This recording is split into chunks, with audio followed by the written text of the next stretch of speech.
యాదాద్రి భువనగిరి జిల్లాలో నిన్న జరిగిన రోడ్డు ప్రమాదంలో ఇద్దరు డిఎస్పీలు మరణించినట్లుగా ఒక అడిషనల్ ఎస్పీ కానిస్టేబుల్ ప్రమాదానికి గురై హాస్పిటల్లో చికిత్స పొందినట్లుగా మనం చూస్తూ ఉన్నాం.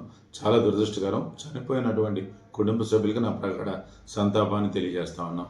మనం నిత్యకృత్యంగా చూస్తే మంత్రుల స్థాయి వాళ్ళు, ఎమ్మెల్యేలు, ప్రజాప్రతినిధులు, వాళ్ళు వీళ్ళని కాకుండా పోలీసు ఉన్నతాధికారులు అని కాకుండా ఒక సగటు పౌరుడు అని కాకుండా ఈ ప్రమాదాలు ఎట్నుంచి ఎవరికైనా సంభవిస్తూ ఉన్నాయి. కారులో తిరుగుతున్నారు ఉన్నతాధికారులు, ఐఏఎస్లు అని అనుకోవడానికి లేదు. ఏదో సందర్భంలో ఎక్కడో చోట మనం నిత్యం చూస్తూ ఉన్నాం.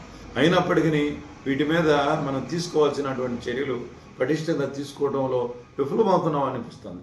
ఒక కమిటీని ఏర్పాటు చేసి ఎందుకు ఈ ప్రమాదాలు జరుగుతున్నాయి, ఎందుకు భారతదేశంలోనే ఎక్కువ జరుగుతూ ఉన్నాయి, ఇప్పటికీ ఇంత టెక్నాలజీ అందుబాటులోకి వచ్చినా మనం డ్రంక్ అండ్ డ్రైవింగ్ కంట్రోల్ చేయలేకపోతున్నాం, మైనర్ డ్రైవింగ్ కంట్రోల్ చేయలేకపోతున్నాం, నిద్ర లేకుండా ఎన్ని డ్యూటీలు చేస్తున్నారో మనకు అవగాహన ఉండేటువంటి పరిస్థితి లేదు, ర్యాష్ డ్రైవింగ్ కంట్రోల్ చేయలేకపోతున్నాం.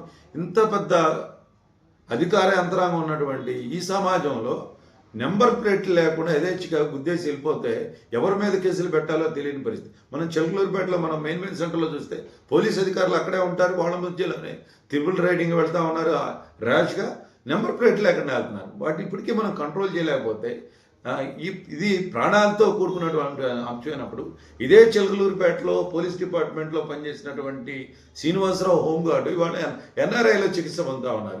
దాదాపు ఇంకా 5 లక్షలు ఖర్చులు అవుతున్నాయని చెప్పి వాళ్ళు మరి తెలుస్తూ ఉంది. మరి ఇటువంటి అంశాన్ని రాజకీయంగా ఉన్నటువంటి ప్రజాప్రతినిధులు, ప్రజలతో ఎన్నిక కాబడినటువంటి వాళ్ళు పటిష్టంగా తీసుకోవాలి.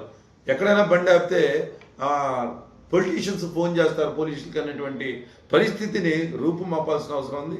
నిబంధనలు ఎవరైనా సరే పాటించాలి, పాటించకపోతే ఈ చట్ట పరిధిలో వాళ్ళు శిక్షించబడతారనే వాతావరణాన్ని కల్పించాలని చెప్పి